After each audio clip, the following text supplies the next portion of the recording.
आकाशवाणी पुणे. मनुषा गायधनी प्रादेशिक बातम्या देत आहे. आधी एक विनंती. कोरोनाची दुसरी लाट ओसरताना दिसत आहे, म्हणून कोरोना प्रतिबंधाचे नियम पाळणं सोडू नका. तिसऱ्या लाटेची टांगती तलवार आहेच हे लक्षात ठेवा. लस अवश्य घ्या, पण त्यानंतरही मुखपट्टी वापरा, सुरक्षित अंतर राखा, हात चेहरा वारंवार स्वच्छ धुवा. महत्वाचं म्हणजे घरातल्या लहानग्यांची काळजी घ्या.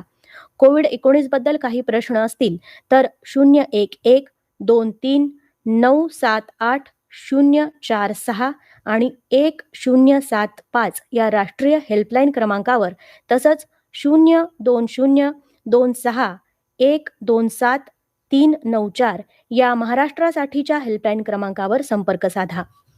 ठळक बातम्या. भारतानं पृथ्वीला कायम मातेचा दर्जा दिला. संयुक्त राष्ट्रात पंतप्रधानांचं प्रतिपादन. पर्यावरण राखत समावेशक विकास हेच भारताचं ध्येय. केंद्रीय वाणिज्य मंत्र्यांचा निर्वाळा. राज्यात अनेक दिवसांनी कोरोनाबाधितांची दैनंदिन संख्या 10 लाखापेक्षा कमी. शिकाऊ वाहन चालक परवाना आणि वाहन नोंदणीची सेवा आता ऑनलाईन उपलब्ध. आणि राज्याच्या बहुतांश भागामध्ये पावसाचा जोर. रत्नागिरीत देशात सर्वाधिक पावसाची नोंद. आता सविस्तर बातम्या. गेल्या 10 वर्षात वनाखालील क्षेत्र 30 लाख हेक्टरनं वाढवण्यात भारताला यश आलं असल्याचं पंतप्रधान नरेंद्र मोदी यांनी काल संयुक्त राष्ट्रांच्या वाळवंटीकरण, दुष्काळ आणि जमिनीचा ऱ्हास याविषयीच्या बैठकीत बोलताना सांगितलं. भारतानं कायमच जमिनीचं महत्त्व जाणलं आहे आणि पृथ्वीला मातेचा दर्जा दिला आहे, अशी भावना पंतप्रधानांनी यावेळी व्यक्त केली. दूरदृश्य प्रणालीमार्फत या कार्यक्रमात सहभागी होताना मोदी पुढे म्हणाले की भारतानं नेहमीच जमिनीच्या ऱ्हासाच्या समस्येबद्दल आंतरराष्ट्रीय स्तरावर सकारात्मक भूमिका घेतली आहे. 2030 पर्यंत 260 लाख हेक्टर अवनत जमिनीचं पुनरुज्जीवन करण्यासाठी भारत प्रयत्नशील असल्याचं त्यांनी यावेळी सांगितलं. जमिनीचा ऱ्हास रोखला नाही तर अर्थव्यवस्था, अन्न सुरक्षा, आरोग्य, जीवनाचा दर्जा यांचा पायाच खचेल अशी भीतीही पंतप्रधानांनी यावेळी व्यक्त केली. स्वच्छ पर्यावरण आणि समावेशक विकास हेच भारताचं अग्रक्रम असल्याचं केंद्रीय वाणिज्य मंत्री पियुष गोयल यांनी म्हटलं आहे. 2030 पर्यंत 450 गिगावॅट नवीकरणीय ऊर्जा निर्मितीचं भारतानं समोर ठेवलेलं उद्दिष्ट स्थायी विकासाबाबतच्या संयुक्त राष्ट्रांच्या उद्दिष्टाप्रती भारताची वचनबद्धता सिद्ध करतं, असं त्यांनी काल संयुक्त राष्ट्रांच्या व्यापार परिषदेत बोलताना सांगितलं. पर्यावरण रक्षणासाठी भारतानं उचललेल्या पावलांची माहिती गोयल यांनी दिली. अर्थव्यवस्थेचं आकारमान मोठं असलेल्या जगभरातल्या सर्व देशांमध्ये भारतातलं दरडोई कार्बन उत्सर्जन सर्वात कमी असल्याचं ते म्हणाले. व्यापार धोरण आणि पर्यावरण विषयक उद्दिष्ट वेगळी ठेवायला हवीत. व्यापार धोरणात जगभरात सर्वत्र समावेशक विकासाचा विचार व्हायला हवा, असं मत गोयल यांनी यावेळी व्यक्त केलं. इंधन तेलाच्या दरवाढीमुळे घाऊक किमतीवर आधारित चलन फुगवट्याचा दर मे महिन्यात 12.94% पोहोचला आहे. देशभरातल्या घाऊक दर निर्देशांकाची हंगामी आकडेवारी प्रत्येक महिन्याच्या 14 तारखेला जाहीर केली जाते. यासाठी देशभरातले संस्थात्मक स्रोत आणि निवडक उत्पादन केंद्रांकडून माहिती संकलित केली जाते. 10 आठवड्यांनंतर निर्देशांक निश्चित करण्यात येतो आणि अंतिम आकडेवारी जाहीर करण्यात येते. देशात कोरोनाची दुसरी लाट सुरू झाल्यानंतर एप्रिल महिन्याच्या सुरुवातीला 10 लाखाच्या पुढे गेलेली उपचाराधीन रुग्णांची संख्या काल 66 दिवसांनंतर पुन्हा 10 लाखांपेक्षा कमी झाली. आरोग्य विभागानं काल सकाळी जाहीर केलेल्या आकडेवारीनुसार सध्या देशात 9,73,158 रुग्णांवर उपचार सुरू आहेत. कोरोना बाधितांच्या संख्येतली दैनंदिन वाढ काल 7,421 इतकी नोंदवली गेली. ही गेल्या 74 दिवसांनंतरचा निच्चांक आहे. दुसरी लाट सुरू झाल्यानंतर वाढत गेलेली नवबाधितांची दैनंदिन नोंद राज्यात काल प्रथमच 10,000च्या खाली आली. काल दिवसभरात 8,129 नवबाधितांची नोंद झाली. राज्यातील कोरोना संबंधी सविस्तर बातम्या आपण सकाळी 10:10 कोरोना महाराष्ट्र या आमच्या विशेष बातमीपत्रात ऐकू शकाल. राज्य परिवहन क्षेत्राशी संबंधित ज्या सुविधा ई गव्हर्नन्स प्रणालीच्या माध्यमातून उपलब्ध होऊ शकतात त्यासाठी या पद्धतीचा वापर करण्याचं आवाहन मुख्यमंत्री उद्धव ठाकरे यांनी काल केलं. शिकाऊ वाहन चालक परवाना आणि खासगी दुचाकी आणि चारचाकींच्या नोंदणीसाठीच्या ऑनलाईन प्रणालीचं लोकार्पण मुख्यमंत्र्यांच्या हस्ते काल झालं, त्यावेळी ते बोलत होते. नवीन तंत्रज्ञानाच्या माध्यमातून सर्वसामान्य जनतेला अधिकाधिक सुविधा उपलब्ध करून देऊन त्यांचा वेळ, पैसा आणि श्रम कसे वाचतील यासाठी प्रयत्न केले जावेत. वेगवान आणि पारदर्शक सेवा उपलब्ध करून देताना सुरक्षित परिवहन सेवेला विभागानं प्राधान्य द्यावं, असं मुख्यमंत्री यावेळी म्हणाले. मराठा आरक्षणाबाबत राज्याचे उपमुख्यमंत्री अजित पवार यांनी काल कोल्हापुरातल्या नवीन राजवाड्यात छत्रपती शाहू महाराजांची भेट घेतली. त्यांच्यात जवळपास 1 तास चर्चा झाली. चर्चेनंतर पत्रकारांशी बोलताना ठाकरे सरकार मराठा आरक्षणाबाबत सकारात्मक असल्याचं मत शाहू महाराजांनी व्यक्त केलं.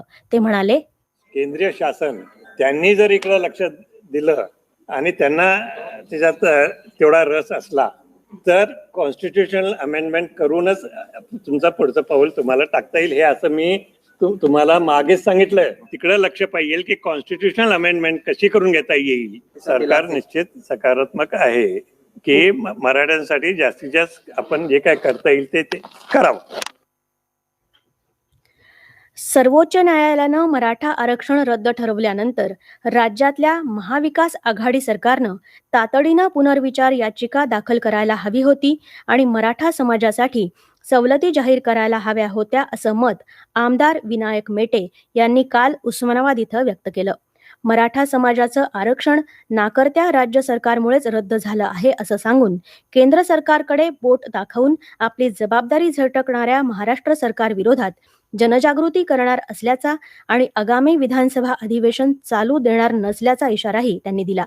त्यांच्या शिवसंग्राम पक्षातर्फे मराठा आरक्षणासाठी सर्वोच्च न्यायालयात अभ्यासपूर्ण याचिका दाखल करणार असल्याचंही त्यांनी सांगितलं. हे प्रादेशिक बातमीपत्र आपण आकाशवाणीच्या पुणे केंद्रावरून ऐकत आहात. ताज्या बातम्या आपण न्यूज ऑन AIR ॲपवर देखील ऐकू शकता.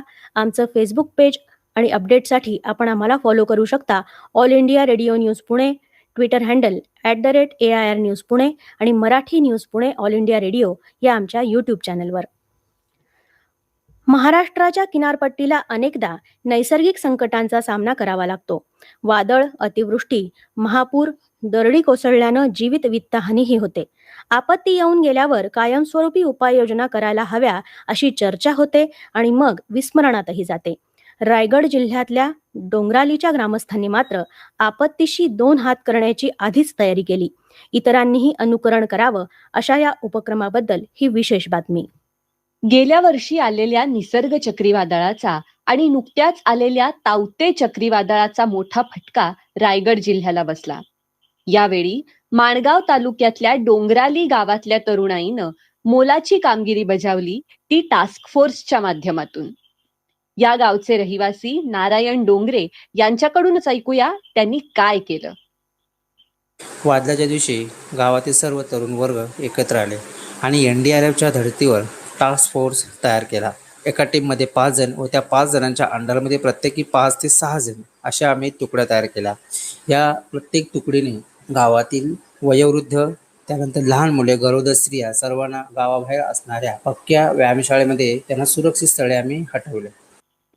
तावते चक्रीवादळाच्या आसमानी संकटाचा धीरानं आणि सुसंघटितपणे मुकाबला करण्यासाठी डोंगराली सारखी ग्राम NDRF पथकं गावोगावी तयार होणं आणि त्यासाठी युवांनी पुढे येणं ही आजच्या काळाचीच गरज आहे.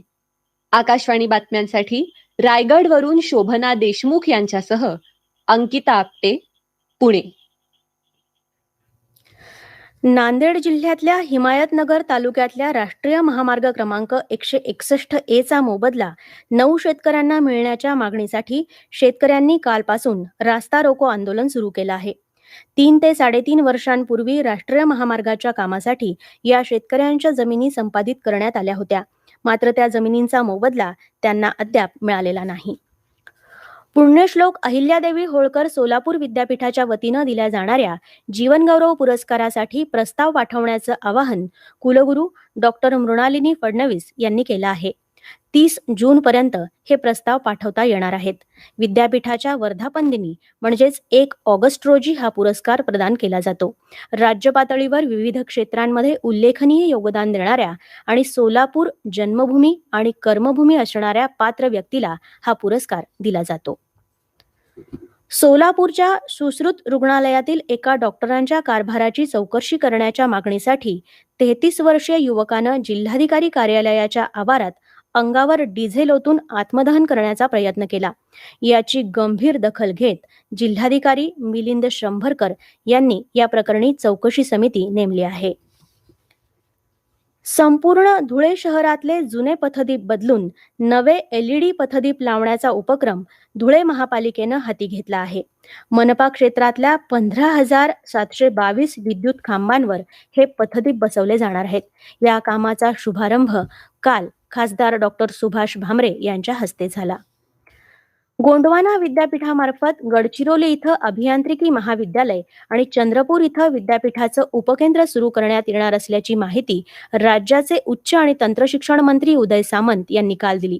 चंद्रपूर इथं विद्यापीठाचं उपकेंद्र सुरू करण्यासाठी 4 एकर जागाही उपलब्ध करून देण्यात येणार आहे. सिंधुदुर्ग जिल्ह्यात पावसाचा जोर वाढला आहे. कणकवली, दोडामार्ग आणि सावंतवाडी तालुक्यात 100 मिलीमीटरपेक्षा जास्त पाऊस झाला. पावसामुळे काही ठिकाणी पडझड होऊन काही घरांचं नुकसान झालं आहे. एका ठिकाणी दरडही कोसळली होती, मात्र ती हटवण्यात आली आहे. रत्नागिरी जिल्ह्यातही काही ठिकाणी घरांचं नुकसान झालं आहे आणि दरडी कोसळल्यामुळे वाहतुकीतही अडथळे निर्माण झाले आहेत. रत्नागिरीत सततच्या पावसामुळे जिल्ह्यातले 65 पैकी 50 पाटबंधारे प्रकल्प 50% भरले आहेत. तर 6 प्रकल्पांमध्ये 100% पाणीसाठा झाला आहे. काही ठिकाणी घरांमध्ये पाणी शिरल्यामुळे नागरिकांचं स्थलांतर करण्यात आलं आहे.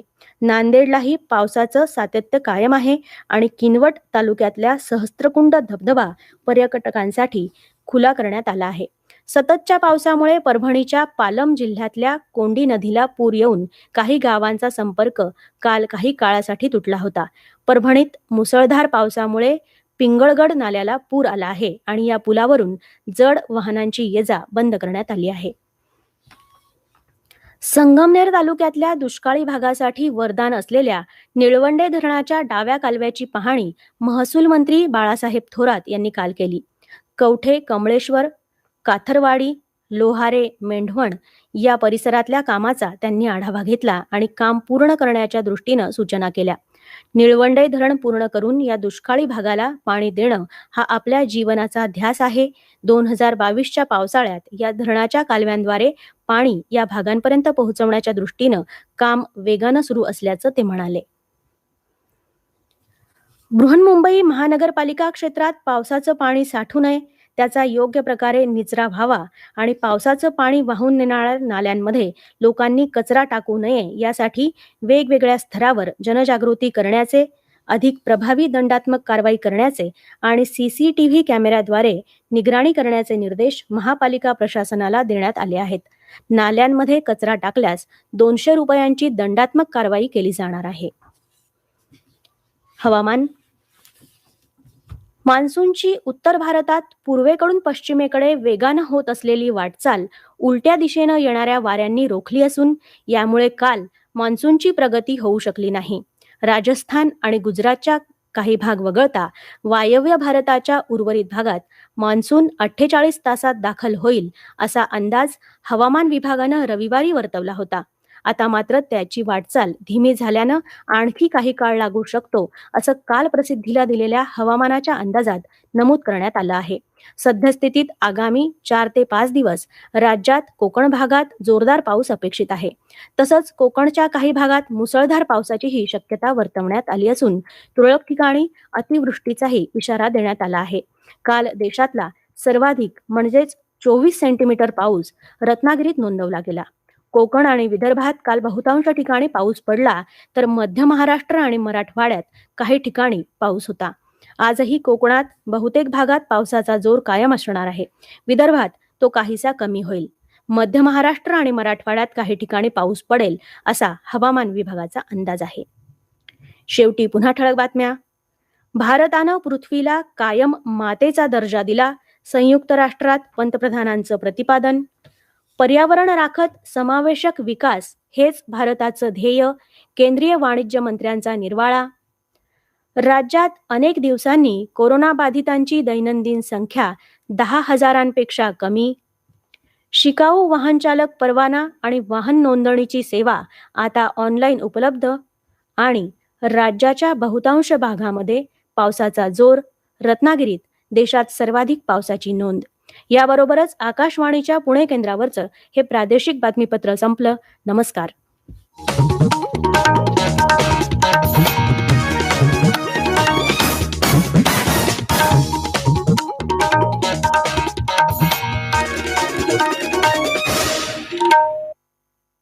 आमची यानंतरची उद्घोषणा लगेचच.